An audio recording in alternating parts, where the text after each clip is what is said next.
interesting email from a lady called Nikki, who flagged up the I newspaper where there was an article saying that thousands of engineers and gas employees are to be given training to recognise signs of abuse and neglect, so that they can identify children at risk while they are working. More than 18,000 workers across England, Scotland and Wales will be given safeguarding training by the NSPCC and for, quote, gas distribution networks. So think about this. We've now got gas companies coming into your house to spy, but it's all for the protection of children. Going back to the basics, here's NSPCC's headline: we're training gas engineers to recognise signs of abuse and neglect. And it goes on to give detail about how this is going to work. Excuse me. It says the training, it's your call. It'll help to give workers who visit people's homes the knowledge and confidence to seek support if they have concerns, including calling our helpline. But of course, one of the things is that if NSPCC does the training, those gas engineers are going to believe that NSPCC is a safe vehicle to make these reports, when for the UK column at least, many child abuse survivors are extremely wary of this organisation for a number of reasons. But here's from NSPCC, Sir Peter Wanless, the Chief Executive, saying that we are hugely excited about this project and grateful to Ofgem and all the gas distribution networks for supporting this wonderful partnership.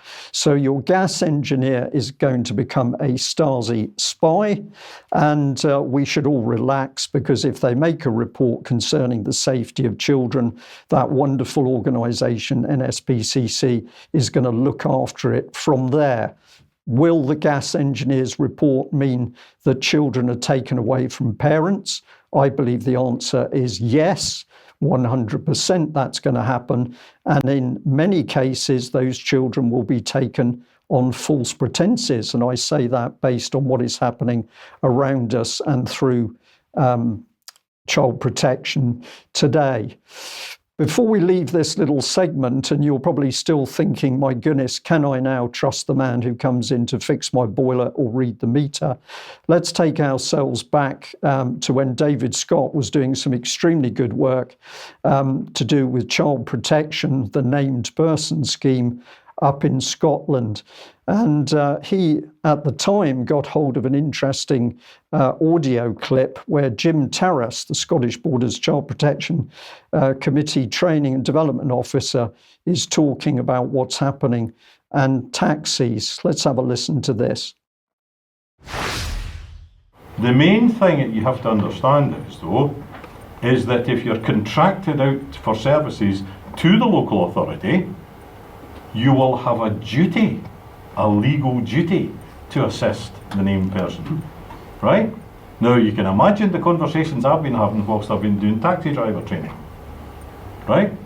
Because we have over 600 taxi drivers, okay, are contracted to the Scottish Borders Council, okay, to transport young children, adults at risk of harm, to various places. And I have to explain to them that if they're covered by the GIRFEC system, or as I said, they're vulnerable young adults and all the rest of it, etc., they as taxi drivers also have a duty to tell us what's been happening. And this idea of, what happens in the taxi stays in the taxi doesn't exist anymore. You've got to tell us because it's a legal duty. Where I have the taxi drivers, okay, that I've spoken to, who are contracted to the Scottish Borders Council, they say, it's no your job. And I'm saying, well, it is now, if you've got a contract with the council.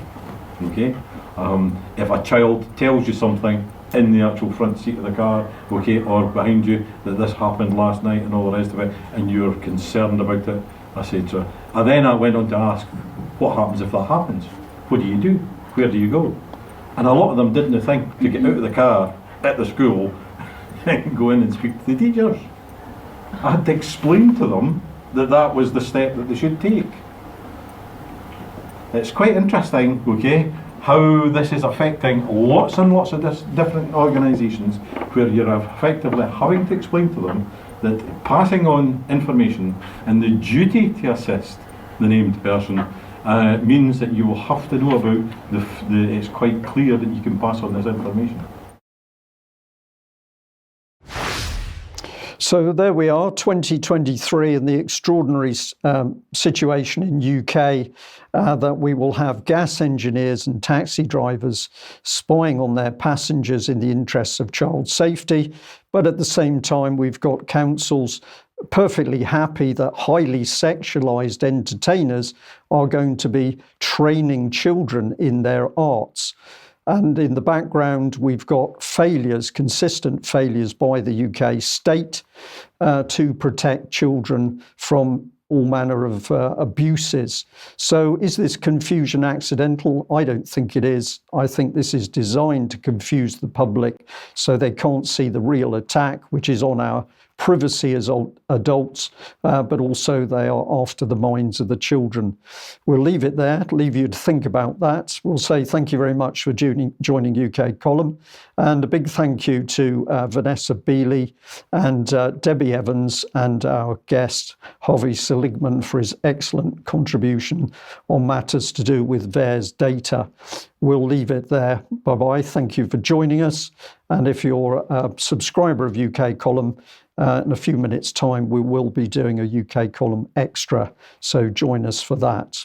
We'll leave it there. Bye-bye.